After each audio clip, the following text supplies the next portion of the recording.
هغه څوک چې د هغه یو لور وي یا دوه لونه یا درې او دې انسان د هغه لور ښکلې تربیت وکړه صبره علیهن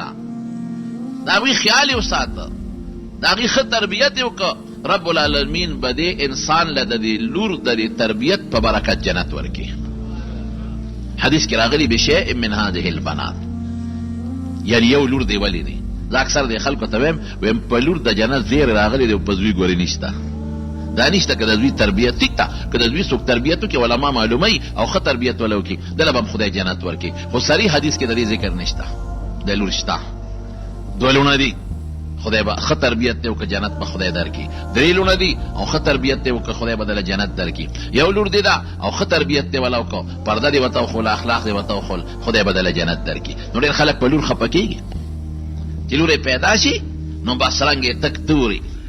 چا سره خبر هم نه کوي او چې زوی پیدا شي نو تماچه او ټوپه خولې اسمان ته نیولي او غرض ورځ یې جوړ کړي او یو ته ټېلیفون بل ته ټېلیفون زوی مې شوی دی زوی مې شوی دی اورېږه پته به راته ولګي خو چې دا زوی دی لوی شي او ته بوډا شي کوه ډزې ډزې کوه که خیري په تا به هم داسې ډزې کوي چې یاد به وساتې چې کله بوډا شي ته خو د تماچې ډز کوې که نه او به د باندې د خولې ډزې کوي د اوچو مرده کو ډزې به راباندې کوي بیا خوله چینګه نیولي یاره استاد جي زوی مې خیال نه ساتي یاره استاد جي زوی مې کنځي یاره استاد جي هغه مور هم کنځي او ما هم رټئ مې د هغه وخت وکړه په لور د خوله چینګه نیولې وه په زوی د ډزې کولې قسم په خدای رښتیا درته وایم حضور پاک چې کومه خبره وکړي د کاڼي کرښې زوی ټیک ته ښه شي د خلک پې خوشحالېږي موږ تاسو ټول پې خوشحالېږو ولې د انسان نسب په زوی چلېږي که زوی نه انسان ختم لور خو پردي کور ته لاړه په زوی د انسان وارث دی په زوی د انسان اجره ګرموي په زوی د انسان دروازه ګرموي په زوی د انسان کور ګرمي لیکن د آخرت لوی اجر د مور او پلار دپاره په دې زمانه کې لور ده لور په پردي کور کې ناستی ډوډۍ پردی خوري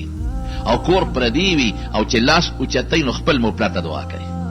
خاوند اړو یادوي نه او که یادوي نو په دویم او دریم نمبر کې یادوي مور پلار یادوي